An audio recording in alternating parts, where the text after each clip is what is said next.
Hello बच्चों, चलिए आइए देखिएगा एक गजब का और कमाल का क्वेश्चन जेईई एडवांस 2023 जो कि आप कह सकते हो बहुत ही प्यारा क्वेश्चन है। आपका ट्रिग्नोमेट्रिकल इक्वेशन मतलब ये कह सकते हो सॉल्यूशन के बारे में बात कर रहा है।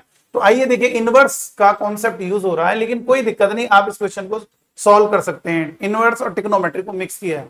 देखिए क्वेश्चन में क्या रहा है, टेन इनवर्स एक्स बताने की जरूरत नहीं है, आपको मालूम है टेन इनवर्स एक्स का जो रेंज होता है -π/2 से π/2 के बीच में है और x की रियल वैल्यू उसके लिए होता है। ये ठीक है, ये आपको गिवन कर दिया है। Then number of real solution of the equation, ये जो इक्वेशन है √1 + cos 2x is equal to √2 tan inverse 10x in the set, यानी इस इंटरवल में ध्यान रखिए x की वैल्यू -3π/2 से -π/2 और -π/2 से π/2, कहने का मतलब -3π/2 से 3π/2 के बीच में, बस π/2 वाले ऑड वाले छोड़ दीजिए, ठीक है। उन पर आपको इस इंटरवल में इन दोनों के कितने सॉल्यूशन होंगे ये बताना है। देखो आप बच्चों को ये ध्यान रखना, इंटीजर आंसर टाइप क्वेश्चन है, यानी इसका आंसर इंटीजर और नॉन नेगेटिव इंटीजर होगा। एक सेक्शन है अलग जिसका कोई नेगेटिव मार्किंग नहीं अगर आपने गलत भी कर दिया तो। चलिए आइए इस क्वेश्चन को देखेंगे। और इस क्वेश्चन में एक गजब का पॉइंट यह है कि आप ऐसे क्वेश्चन को सॉल्व करने के लिए आपको x की वैल्यू नहीं पूछी है, आपसे पूछा है कितने सॉल्यूशन होंगे। ऐसे सवाल के लिए लेफ्ट का ग्राफ बना दीजिए, राइट का ग्राफ बना दीजिए और दोनों के ग्राफ जितनी जगह एक दूसरे को इंटरसेक्ट कर रहे होंगे उस इंटरवल में उतने ही उसके क्या होंगे, सॉल्यूशन होंगे। तो बेटा हमने क्या किया, इसको सॉल्व करने के लिए पहले लेफ्ट और राइट को ग्राफ बनाते हैं, लेकिन आप इसको थोड़ा सिंप्लीफाई करते हैं। आइए देखिए कैसे होगा, सॉल्यूशन समझेंगे। तो इसके लिए आपको गिवन है क्वेश्चन में, सॉल्यूशन क्वेश्चन में दिया हुआ है √1 + cos 2x is equal to √2 tan inverse 10x। बेटा एक बात ध्यान रखिएगा, बहुत ही इसको अच्छे से समझना है तो बहुत पूरा वीडियो लास्ट तक देखना।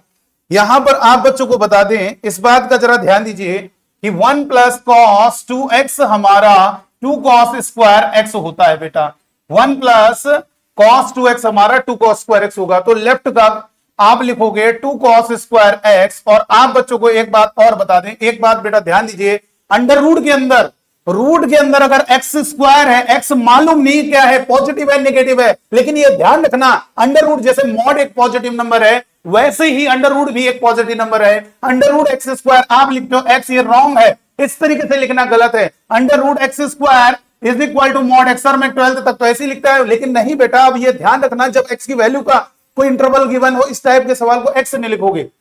मैं एक्सप्लेन कर देता हूं कैसे।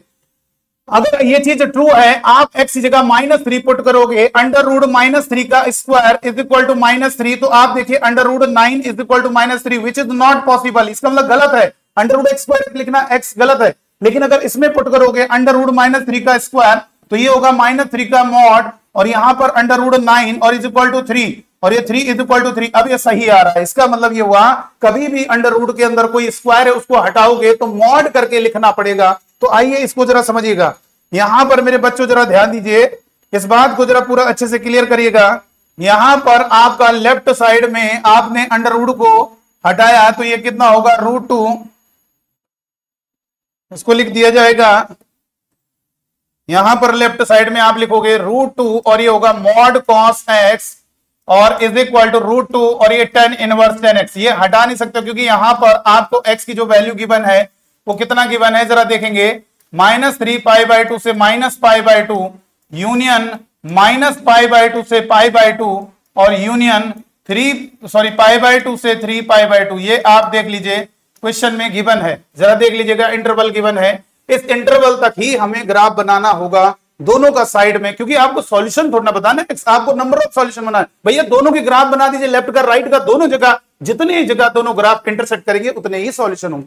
आइए जरा समझते हैं क्या होगा। यहां पर आपको ग्राफ cos x का क्लियर होना चाहिए। एक बात आप बच्चों याद रखेंगे, y इक्वल टू अगर cos x के ग्राफ की बात करेंगे तो cos x का जो ग्राफ होता है मेरे बच्चों वो cos x का इस तरीके से होता है, लेकिन इसमें कुछ वैल्यू नेगेटिव भी हो सकती है। आप देखिए नीचे जो पोर्शन जा रहा है उसमें आपका cos x नेगेटिव होता है, लेकिन जब मॉड cos x की बात करेंगे तो इसका ग्राफ अलग से सीखने की जरूरत नहीं, इसी से बना लेंगे। जितने भी पोर्शन बिलो द एक्सिस हैं, ध्यान रखिए, जितने भी पोर्शन बिलो द एक्सिस है मेरे बच्चों ध्यान रखिएगा, जितने भी पोर्शन बिलो द एक्सिस हैं उनको आप ऊपर कर दीजिए, यानी उनको ग्राफ इस तरीके से होगा, तो ये आपका ग्राफ हो जाएगा। यानी अगर हम बात करेंगे मॉड cos x का ग्राफ, तो इस तरीके से बनता है बेटा, इस तरीके से बनता है, कभी आपका y निगेटिव नहीं हो सकता है। तो यहां पर, और अगर बात करेंगे, चलो भाई मॉड cos x के मैंने बता दिया ग्राफ इस टाइप का है, लेकिन अगर बात करेंगे कि हमारा tan इनवर्स tan x का ग्राफ कैसे बनेगा जी, इसको जरा समझना है। आपको मालूम है कि tan इनवर्स tan x का ग्राफ आपको ये क्लियर होना चाहिए कि ये जब ऑड π/2 होगा वहां पर अनडिफाइंड होगा, बाकी इसकी जो रेंज होगी वो -π/2 से π/2 के, तो यहां पर -π/2 लिख सकते हैं आप, ये लाइन ड्रॉ कर सकते हैं, और ये आपका π/2 ये लाइन आप ड्रॉ कर सकते हैं। इसका ग्राफ बता रहे हैं, इसकी पूरी अलग से थ्योरी होती है, उसको बाद में बता देंगे, लेकिन आपको इसका हिंट दे दें कि इसका ग्राफ कैसे बनेगा। y = x लाइन पहले तुम खींच लो, तो y = x लाइन खींचा, ये हो गया बेटा y = x लाइन इस तरीके से। तो ये आपका जो नीचे आ रहा है, जरा समझिएगा, ये वैल्यू जो आ रही है ये आपकी -π/2 होती है, लेकिन यहां पर वैल्यू डिफाइंड नहीं है, इसलिए से यहां पे होल कर दीजिए, यानी यहां पर वैल्यू डिफाइंड नहीं है इस पॉइंट पर, ये π/2 होगा बेटा। अब इसी तरीके से क्या होगा, इसी तरह से यहां पे ये है, तो इसी तरह से आप ऐसे बनाओगे, ऐसे चलता रहेगा, ऐसी पैरेलल लाइन बनाएंगे, ये देखो, फिर इस तरीके से ये ऐसी इनफाइनाइट तक ऐसे ग्राफ चलता रहेगा, जितनी भी लाइंस बनेंगी सब इसके पैरेलल बनेंगी, ऐसे ही ग्राफ बनाएंगे आप, ये देखिएगा, ये इस तरीके से हो गया।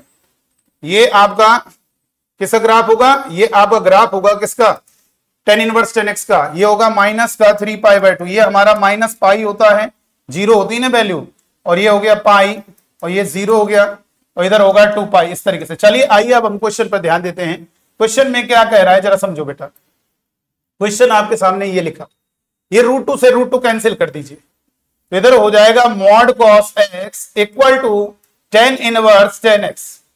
बेटा आपको ध्यान रखना है, ग्राफ क्या होता है, जितनी बाउंडेशन है वहीं उसी इंटरवल तक ग्राफ बनाना, देखिए ये होगा, ठीक है। अगर मैं इस सवाल में इंटरवल ना दूं और इसके पूछ लूं कितने सॉल्यूशन, तो इनफाइनाइट होंगे, क्योंकि इसका ग्राफ इनफाइनाइट तक चलेगा, इसका भी ग्राफ इनफाइनाइट, दोनों इंटरसेक्ट करते रहेंगे तो इनफाइनाइट सॉल्यूशन होंगे, बट यहां पर इंटरवल दिया है। तो चलिए आइए ग्राफ बनाते हैं। तो सबसे पहले क्या होगा बेटा, जरा समझिएगा, ये हमने x एक्सिस ड्रॉ की है, y एक्सिस ड्रॉ की है, तो ये आप π/2 ड्रॉ कर दीजिए, यहां पर π/2, जानते हो π/2 कितना होता है, π/2 अप्रोक्स 1.57 के करीब होता है, और इधर होगा -π/2। तो आपने एक ऐसी लाइन खींच ली, ऐसी इस तरीके से, ये y = x के लिए ग्राफ बनेगा, ठीक है, इस तरीके से हो गया बेटा। तो ये आपको ध्यान रखना है, ये आपका ग्राफ गया। चलिए इसको दूसरे कलर से बना लेते हैं, यहां पर देखिए इस तरीके से हो गया, ये हमारा ग्राफ इस तरीके से हो गया, ये आपका इस तरीके से y = x -π/2 और ये π/2, ठीक है। तो इसके बाद ये आप नीचे लाइए, इसको ऊपर ले जाइए, फिर इसको इस तरीके से आएगा, मतलब इसी के पैरेलल बनाना, देखिए भले लग रहा हो लेकिन इसी के पैरेलल होगा। तो इन पर वैल्यूज डिफाइंड नहीं होगी बेटा, ध्यान दीजिए, ये पॉइंट्स जो है इसको दूसरे कलर से बना लेते हैं, यहां पर वैल्यूज डिफाइंड नहीं होगी, इस पॉइंट पर वैल्यूज डिफाइंड नहीं है, क्योंकि ये आपको ध्यान रखना, इन वैल्यूज पॉइंट पर वैल्यू डिफाइंड नहीं है, ये आपका जो ये वैल्यू आएगी वो डिफाइंड नहीं है, ठीक है। चलिए ये हो गया, और इसी तरह से एक और बना दिया जाए, एक और बना देते हैं तो मजा आ जाएगी। यहां पर इस तरीके से हो गया बेटा, ये इसी के पैरेलल होगा बेटा, तो ये पाई होता है बेटा, और ये 3π, बस यहीं पे तक रोक दो भैया, इसके आगे नहीं जा पाओगे आप, इसके आगे नहीं जाना है, इसके आगे मेरे बच्चों नहीं जाना है। ये आपका 3π/2, ठीक है, ये आपका -π हो गया, लेफ्ट है ना तो माइनस। अब देखो यहां से आप जाओगे यहां तक, और इन पॉइंट्स पर देखो -3π/2 से -π/2, तो इस पर वैल्यू डिफाइंड नहीं है, ठीक है, इन पर वैल्यूज डिफाइंड नहीं है बेटा, ध्यान दीजिए, इस कॉन्सेप्ट को जरा क्लियर करिए, इन पर डिफाइंड नहीं है। ये देखिए ये हो गया, ये जो हमने पॉइंट येलो कलर का बनाया है, इसका मतलब क्या है, ये ग्राफ का हिस्सा नहीं है, इस पॉइंट पर ये वैल्यू डिफाइंड नहीं, ठीक है, इतनी बात क्लियर करनी होगी। चलिए अब मॉड x के ग्राफ की बात आती है, तो मॉड x का ग्राफ भी ड्रॉ कर दिया जाए, तो मॉड x का ग्राफ भी बना देते हैं। तो मॉड x का ग्राफ चलो ब्लैक कलर से बना दे, तो मॉड x का जो ग्राफ बनेगा वो ऐसे जाएगा, देखो ये आपका इस तरीके से, और इस तरीके से, और इस तरीके से, ये हो गया बेटा। अब आप देख लीजिए, लेफ्ट वाला ग्राफ ब्लैक कलर से है, और राइट वाला ग्राफ आपका रेड कलर से है, अब आप देख लीजिए इस इंटरवल में दोनों एक दूसरे को कहां पर इंटरसेक्ट कर रहे हैं। अब आप देख सकते हैं कितने पॉइंट हैं कि जितनी जगह इंटरसेक्ट करेंगे उतने ही सॉल्यूशन होंगे। तो एक ये सॉल्यूशन हो गया बेटा, एक जगह यहां पे कट कर रहा है और एक यहां पर कट कर रहा है, यानी आपका आंसर होगा 3। और आप एक प्रकार से फील कर सकते हो सर जी क्यों दोनों जब इंटरसेक्ट करें तो सॉल्यूशन। बेटा दोनों का भाई इसका मतलब मान लीजिए ये वैल्यू के है तो इसका मतलब इसकी जो वैल्यू है लेफ्ट वाली भी के और ये और राइट वाली की वैल्यू भी के और ये, इसका मतलब दोनों इक्वल हो गए तो सेटिस्फाई हो रहा है। दोनों का वाई सेम है, इंटरसेक्शन जहां पे होता है तो दोनों का वाई सेम होता है, यानी लेफ्ट और राइट इक्वल हो रहा है, इसलिए हम कह सकते हैं यहां पर हमारे क्या होंगे 3 सॉल्यूशन होंगे। बेटा जरा समझिएगा और इसका आंसर कंप्लीट हो गया। इसी तरीके से आप हमारे वीडियोस को फॉलो कीजिए और नया वीडियो हम लेकर आएंगे। नेक्स्ट वीडियो में आपको बताया जाएगा कि किस तरीके से और भी क्वेश्चन को किया जा सकता है। Thank you.